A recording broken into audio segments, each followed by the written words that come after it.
Prince TV.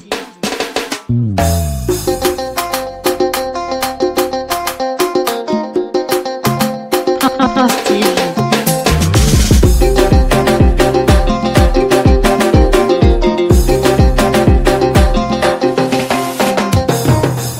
Prince TV. Bonjour, chers abonnés, auditeurs et téléspectateurs de Prince TV. On commence aujourd'hui avec la société OS Digit, structure spécialisée dans la réalisation de vidéos ultra professionnelles basée à Londres. Quand bien même l'entreprise est basée à Londres, elle exerce partout en Europe. Je vous laisse voir un petit aperçu de la qualité de leur travail et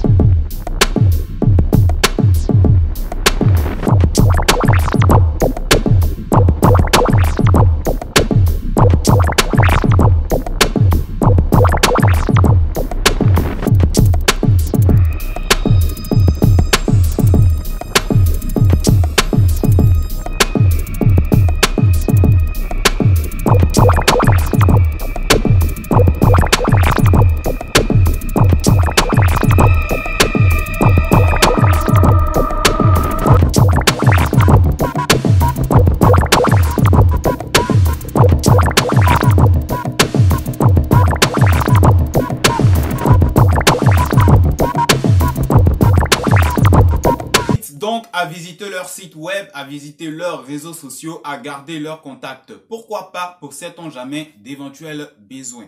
On continue. Prince TV.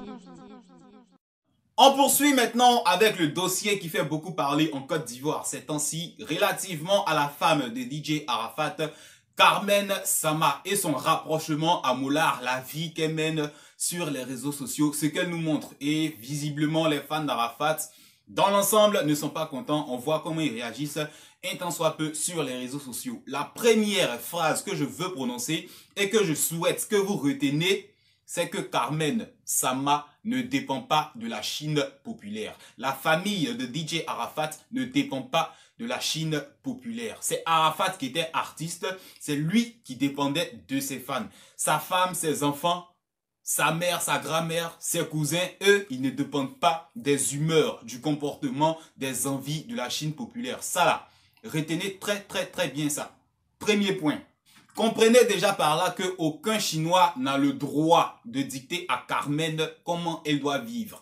On voit certains sur les réseaux sociaux qui disent elle veut vivre comme une fille riche alors que ses parents sont pauvres. Elle veut suivre les Emma Louest, les nanani. Bon, elle a 24 ans. Voilà. Et tout l'argent qu'elle a actuellement, moi je trouve que sur les réseaux sociaux, elle se canalise. Sinon, vous-même qui parlez là, à son âge là, si on vous donne le jeton qu'elle a actuellement, les millions, voitures, maisons, tout ça, on n'allait pas pouvoir vous attraper. Carmen fait de son mieux. Bon, moi-même, j'avoue, quand je l'ai vu avec Coco Emilia, ça m'a fait tiquer, ça fait cling dans ma tête. Mais c'est sa vie. Voilà, elle essaie de surmonter la disparition d'Arafat. Et puis bon, même si c'est un enfant de pauvre, même si on ne la connaissait pas, du moment où Arafat l'a mis à un certain niveau et qu'il est parti, il faut qu'elle assume. Voilà, parce que même si elle ne s'affiche pas, on va continuer de parler de Carmen. Je répète, aucun Chinois ne peut dicter à cette fille-là comment elle doit vivre. C'est Arafat DJ qui dépendait de ses fans, qui dépendait de la Chine populaire. Sa femme n'a pas à supporter vos humeurs, sa famille n'a pas à supporter vos humeurs. Dans le même temps, il y a aussi le rapprochement entre Moulard et Carmen Sama qui dérange les gens. Et les Chinois automatiquement, ça là même là, ça peut les tuer. Non, Mola Conti, Mola comme ça. Carmen, pourquoi tu te rapproches? Je vous répète ce que je vous ai toujours dit. Il y a vous, votre réalité sur les réseaux sociaux où certains ont besoin d'insulter, certains ont besoin de critiquer, certains ont besoin de dénigrer pour se sentir exister. Mais dans la réalité, Arafat et Mola, c'est pas vraiment ce que vous pensiez. Voilà, et ça, on vous dit ça toujours, vous ne comprenez pas. C'est pourquoi je disais la dernière fois, c'est vous les Chinois qui êtes sur les réseaux sociaux, qui ne comprenez rien, qui criez. Sinon, la famille d'Arafat sait que il n'y a rien. C'est pourquoi aujourd'hui, on voit Carmen avec Bola, on voit Carmen à M Group tranquillement, et puis elle n'est pas embrouillée. Elle n'a pas à tenir compte de ce que vous pensez sur les réseaux sociaux. Tina Glamour n'en veut pas à Moulard, Carmen n'en veut pas à Moulard, les enfants d'Arafat n'en veulent pas à Moulard parce qu'ils savent qu'au-delà du mouvement coupé-décalé qu'ils ont développé pour animer la toile Moulard et Arafat, il y avait vraiment, enfin, c'était pas des trucs, c'était des petits clashs comme ça. Après, Arafat partait demander pardon. Encore que quand Arafat est mort, ils ont dit quoi? On préparait un truc avec Serge Beno, Moulard et tout ça pour faire une tournée de Côte d'Ivoire, pour faire un concert. Bon, il y a des trucs que vous ne savez pas. On vous dit, vous ne voulez pas comprendre. Et Carmen n'est pas obligée de s'aligner sur votre point de vue. Elle sait que avec son chéri, Moulard n'était pas en palabre. C'est la famille. Je répète, c'est la famille. À moins que vous venez nous dire que la famille tout entière de DJ Arafat s'est alliée à Moulard pour tuer le Yoruba. Prouvez-nous pour qu'on comprenne, pour qu'on vous donne raison de ne pas vouloir accepter que Carmen, que la famille de DJ Arafat se rapproche de Moulard. Encore que Moulard lui a donné maison à Carmen. Vous avez fait quoi? À part crier sur les réseaux sociaux et vous voulez lui dire non, on ne veut pas te voir avec tant, on ne veut pas que tu fasses tant. Je répète, Carmen ne dépend pas de la Chine populaire. C'est Arafat qui dépendait de ses fans. Maintenant, la partie même qui va me tuer, c'est ceux qui se lèvent pour dire non, Carmen s'est trop rapproché de Moulard. Au-delà même de la simple photo de Carmen qu'on a vu à M-Group, ils disent non, Moulard veut sortir, Moulard veut coucher avec Carmen comme Arafat n'est plus là. Franchement les gars, mentalité. Je ne sais pas comment vous réfléchissez. Vous débordez d'imagination négative, voilà. Et je parle pas de tous les Chinois, parce que comme je le dis très souvent ces temps-ci, j'ai rencontré des personnes matures, des pères de famille, des mères de famille très réfléchis, qui n'ont pas forcément la même vision, la même mentalité que ceux qui sont sur les réseaux sociaux, en train de mettre des commentaires partout, en train de faire des vidéos à 2 balles. Comment vous pouvez imaginer Carmen, Moulard? C'est vrai, même si par le passé, on a appris qu'ils sont sortis ensemble. Aujourd'hui, là, on sait que c'est neveu, nièce qui les relie, c'est oncle, tante qui les relie. Bon, je sais pas. Eux, ils sont dans un rapprochement familial. Vous voyez un rapprochement sexuel.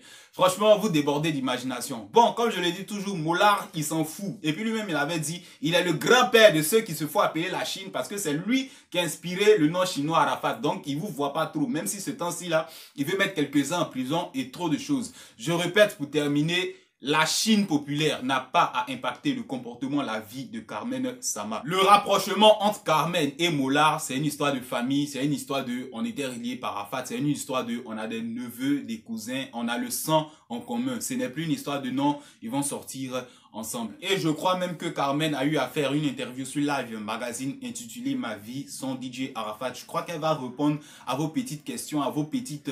je sais pas comment vous vous nourrissez, ça c'est dans les groupes WhatsApp, ils sont assis, ils s'alimentent d'idées venimeuses pour venir gâter les réseaux sociaux, pour venir... Non, mais franchement, ça va aller. On continue. Prince TV.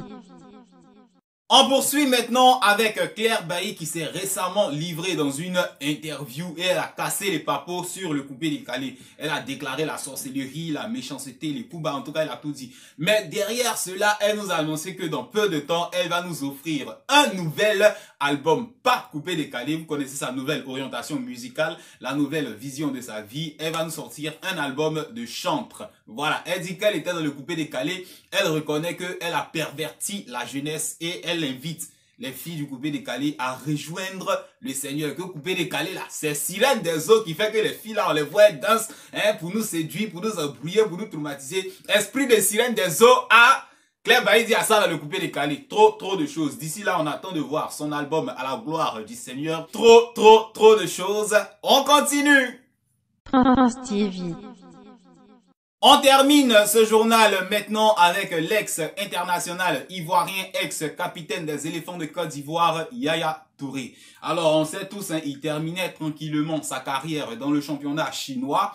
Mais apparemment, à cause du coronavirus, bon, Yaya cherche à aller voir ailleurs. Et selon les dernières nouvelles, il s'est tourné vers le championnat brésilien. Voilà, peut-être que c'est le premier Ivoirien de l'histoire à jouer dans le championnat brésilien au club de Botafogo dans la ville de Rio de Janeiro. Et voilà, c'est pas encore acté, les démarches sont en cours. On attend de voir les résultats de tout ça. Le premier Ivoirien de l'histoire peut-être a évolué dans le championnat brésilien. On attend de voir. D'ici là, c'est tout pour cette édition. Merci à ceux qui nous ont suivis jusqu'à la fin.